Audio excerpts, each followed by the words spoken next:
자, 구약성경 738페이지 느헤미야서 9장의 말씀을 볼 차례입니다. 느헤미야서 9장 1절에서 6절까지의 말씀입니다.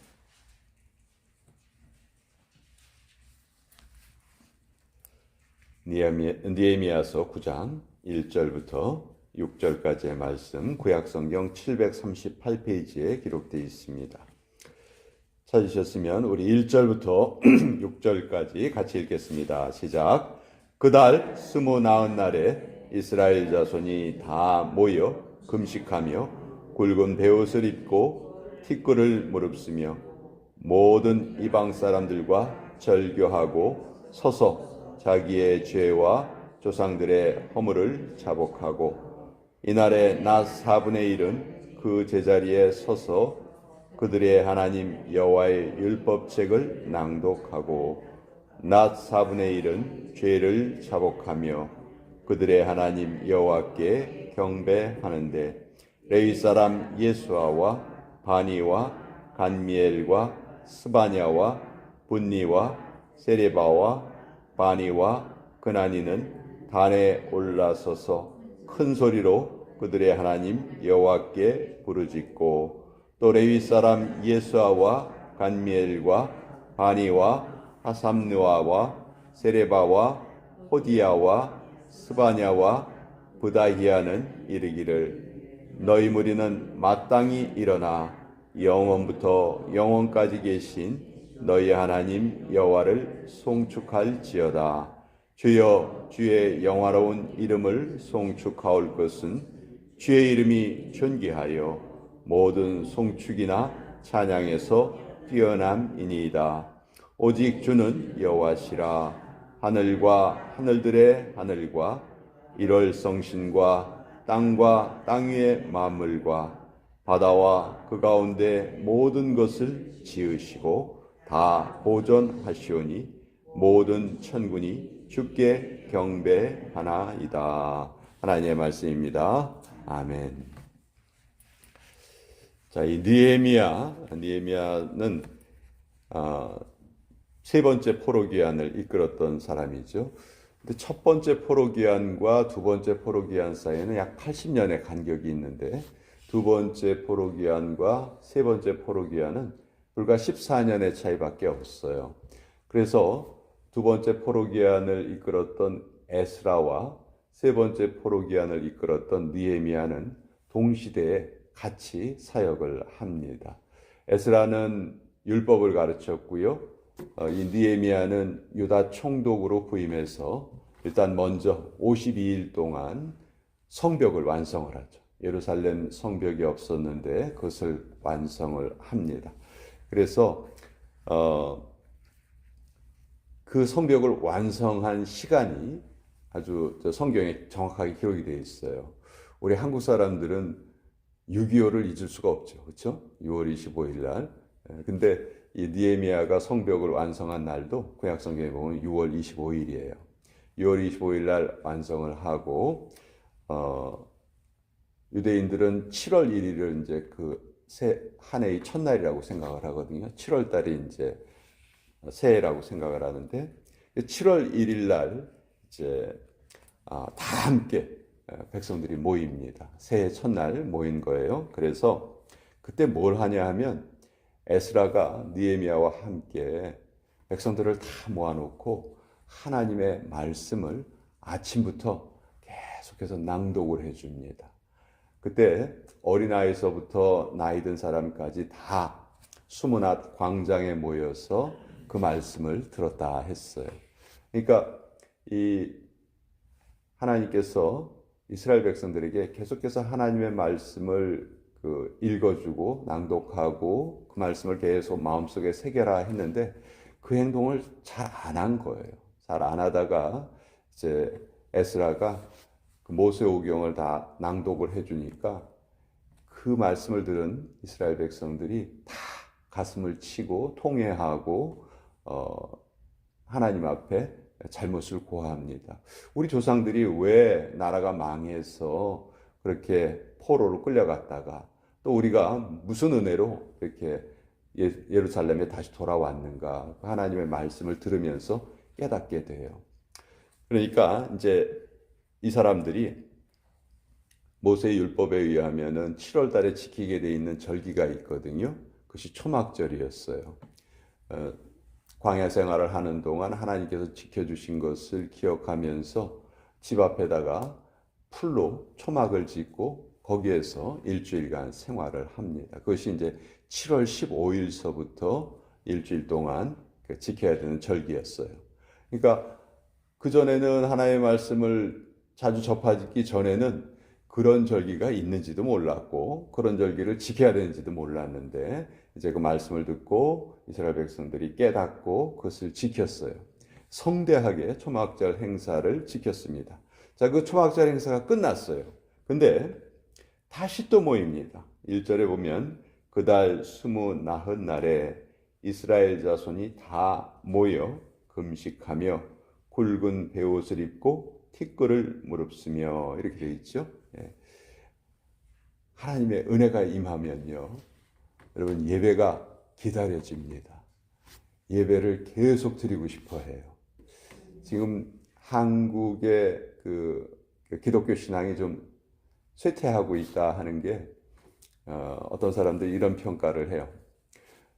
우리 선조들이, 우리 조상들이 부흥회를 할 때에는요, 그 부흥회 기간이 보통 일주일이었습니다. 맨 처음에 부흥회는 열흘이었고요. 열흘이 너무 길다 해서 월요일부터 토요일까지 부흥회 기간이었어요. 그러니까 주일 예배가 끝나고 월요일서부터 토요일까지 아침에도 모이고 점심에도 모이고 저녁에도 모이고 이거를 토요일까지 했어요.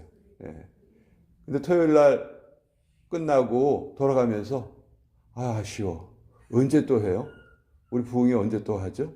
이게 우리 할아버지 할머니 세대의 신앙이었다는 거죠. 근데 이게 점점 그 날수가 줄어들기 시작하죠. 요새는 부흥회라는 것이 거의 사라졌죠. 그렇죠? 부흥회를 하는 교회도 그렇게 많지 않아요. 이제 이런 모습이 우리 생활 수준이 높아지면서 자연스럽게 우리 신앙의 모습이 약해지는 것이 보인다. 근데 지금 하나님의 말씀으로 감동을 받은 이스라엘 백성들은요, 다시 또 모이는 거예요. 누가 모이라고 하지 않아도 스스로 모입니다. 스스로 모여서 제일 먼저 뭘 했냐면 2절에 모든 이방 사람들과 절교하고 서서 자기의 죄와 조상들의 허물을 자복했다.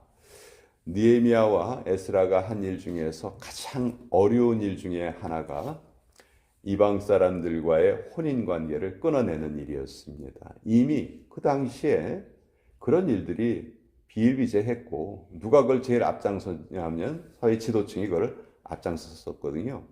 근데 에스라와 느헤미야가 정말 극단적인 조치를 취합니다. 그 이방인과의 결혼 관계를 깨뜨려요. 그것을 인정하지 않아요. 그리고 그 관계를 중단시킵니다. 그래서 거의 이방 사람들과 결혼한 사람들은 그 자기의 아내나 남편을 버려야 했어요. 그 과정이 정말 쉽지 않은 과정이었죠. 근데 그 과정이 이루어진 겁니다. 이루어져서 2절에 모든 이방 사람들과 절교하고 서서 자기의 죄와 조상들의 혐오를 자복했다. 여기 보면 이제 성경이 말하는 회개가 무엇인가 정확하게 이것을 통해서 우리가 알 수 있어요. 우리는 회개를 자꾸 우리의 죄를 뉘우치는 어떤 감정적인 그 자백이라든지 이런 것으로 축소시키려 합니다. 근데 성경이 말하는 회개는요, 물론 그것이 있어야 되고요, 반드시 그것에 대한 증거가 행동으로 표현이 돼야 됩니다. 그러니까 하나님 잘못했어요 라고 아파하고 슬퍼하는 것에 그치면 이건 반쪽짜리 회개라는 거죠. 그리고 또 똑같은 행동을 계속한다면 이건 성경이 말하는 회개라고 할 수 없죠. 자, 여기도 이스라엘 백성들이 하나님 잘못했어요. 우리 이방 사람들과 하나님이 통혼하지 말라고 했는데 그렇게 하셨는데 우리 이렇게 했으니까 잘못했습니다. 용서해 주세요. 그렇지만 앞으로도 계속 이렇게 살 거예요. 라고 했다면 그거는 하나님이 원하시는 회개가 아니라는 것이죠. 그래서 모든 이방 사람들과 절교하고 서서 이제 자기들의 죄를 자복을 합니다. 3절에 이날에 나 4분의 1은 그 자리에 서서 그들의 하나님 여호와의 율법책을 낭독하고 나 4분의 1은 죄를 자복하며 그들의 하나님 여호와께 경배하였다. 그러니까 3시간 동안 말씀을 서서 듣고 또 3시간 동안은 그 말씀에 비추어 봤을 때 자기들의 행동이 얼마나 잘못되었는가를 하나님께 다 낱낱이 고백했다는 것이죠. 그래서 느헤미야서 9장은요 전체가 회개의 기도예요.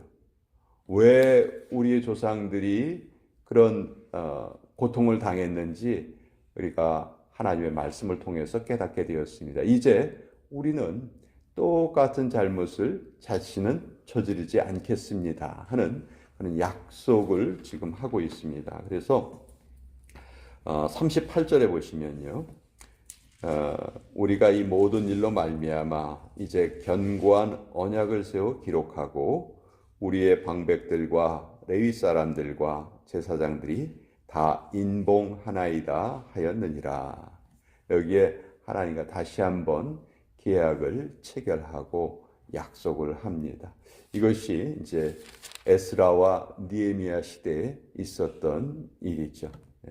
그 포로에서 돌아왔을 때 이러한 쉽게 말해서 하나님의 말씀의 부흥회로 이제 이스라엘 백성들의 그 식어진 그 열정이라든지 하나님께 대한 잘못을 하나님께서 깨워주신 거예요.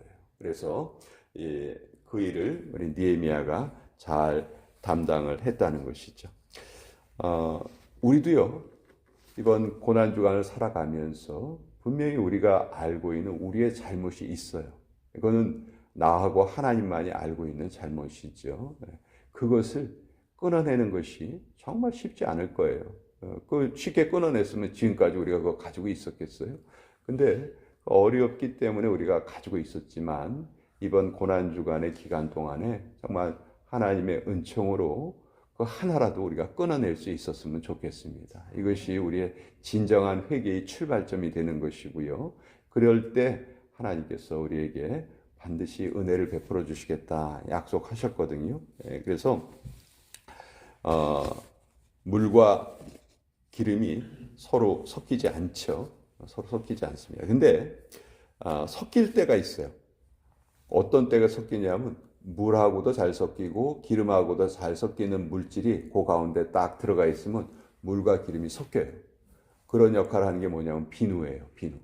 그래서 우리가 비누칠을 하고 손에 기름이 묻었을 때 비누칠을 하고 씻으면 기름이 싹 없어지는 이유가 그 비누가 물하고 기름을 섞이게 해주는 역할을 하기 때문에 그래요.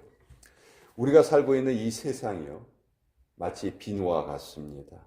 근데 우리가 사실 물이라면 이 세상은 기름과 같은 거예요. 우리 섞이면 안 돼요. 섞이면 안 되는데 이걸 자꾸 섞이게 하는 것이 우리 세상을 향한 우리의 욕망입니다. 그것이 육신의 정욕, 안목의 정욕, 이생의 자랑 이 세 가지가 자꾸 우리를 섞이게 하려고 해요. 그러니까 결국 우리가 이것을 섞이지 않게끔 끊어내는 것이 너무너무 중요하다. 그래서 성경을 보면 계속해서 우리는 세상에 속한 존재가 아니다. 세상을 사랑하면 하나님의 사랑이 우리에게 있지 않다. 그렇게 말씀하거든요. 그래서 우리가 이 세상에 발을 붙이고 살지만 우리는 이 세상과 섞여 사는 존재가 아니다 하는 것이 성경의 가르침인데 오늘 이 한 주 동안 특별히 고난주간의 한 주 동안 우리가 그것을 또 열심히 실천하고 또 우리의 영에게 스스로 계속해서 그것을 상기시키고 그런 시간을 우리가 가졌으면 좋겠습니다.